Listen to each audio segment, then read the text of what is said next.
In the U.S., stock index futures pointed to a sharply higher open today as investors prepared themselves for the latest cluster of corporate earnings ahead of a decision by the U.S. Central Bank, while a meeting by the U.S. Federal Reserve is expected to be on the minds of investors. A whole host of major brands are also set to publish their latest earnings during the day.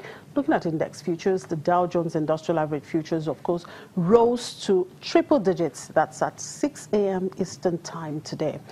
After the bell, Facebook, Kraft, Hayes, Qualcomm, Telsa are among companies set to issue their latest financial figures. On the data front, investors will be paying close attention to the ADP National Employment Report due out at 8:15 a.m. Eastern Time. U.S. manufacturing PMI expected at 9:45 a.m. Eastern Time, and 10 a.m. Eastern Time, the manufacturing ISM report on business and construction spending data are due. The routine mortgage applications data will also be released, set to come out at 7 a.m. Eastern Time.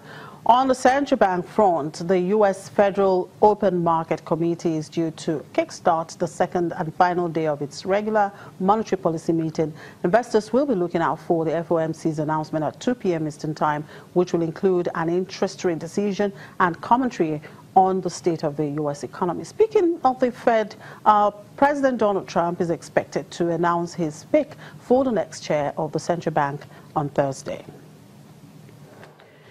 In Asia, stocks closed higher today, with markets in Japan and South Korea leading gains in the region. Investors also digested the extended gains in oil prices and the release of China's Kaizen Manufacturing Purchasing Managers Index, which met expectations. Japan's Nikkei 225 jumped 1.86%, with energy stocks posting gains as oil prices edged up. Across the Korean Strait, the Kospi rose 1.31%. The Australian ASX 200 closed up 0.49%, with energy stocks leading gains on the broader index. Greater China markets trended higher, with the Hang Seng Index rising 0.79%. On the mainland, the Shanghai Composite edged up 0.08%, and the Shenzhen Composite finished just 0.058%. And Nigeria's Axis Bank plans to pursue organic growth in Ghana rather than mergers and acquisitions after the central bank raised the minimum capital requirement for lenders in the West African countries.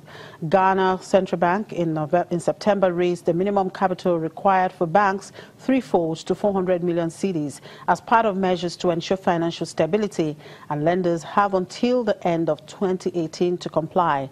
The previous capital requirement for banks and new entrants in Ghana was 120 million cedis. Axis Bank's Group CEO Herbert Wigwe said the recapitalization will strengthen Ghana's banking sector and that customers will move to lenders that have met the requirement, potentially helping the company's Ghanaian business to gain market share. Axis Bank owns 91% of Axis Bank Ghana, which has 230.67 billion naira in total assets. Axis Bank posted a 5.7% rise in 9-month pre-tax profit to 72.91 billion naira last week, with the Ghana unit contributing 3.88 billion naira. An Anglo-South African financial services group, Old Mutual, says it will retain a 19.9% strategic minority shareholding in Nedbank after the parent company's planned split. Old Mutual, whose primary share listing is on the London Stock Exchange, is planning to break itself up into 4 parts. As it says, regulatory changes make the company too complex to run in its current form. The shareholding in Nedbank, which is a majority-owned banking subsidiary of Old Mutual PLC, will have a primary listing on the JSE and a secondary listing on the London Stock Exchange. Aside from the mandatory role of price stability, central banks of developing economies must think outside the box to foster economic development. This is according to Nigeria's Central Bank Governor Godwin Emefiele, speaking on the sideline of the just concluded Banking and Investment Forum in UK. Mr. Emefiele says Nigeria's Central Bank does not only focus on regulating interest and exchange rates, but has continued to support different sectors of the economy, particularly the agriculture and the banking sectors. Before we found oil, Nigeria used to feed itself.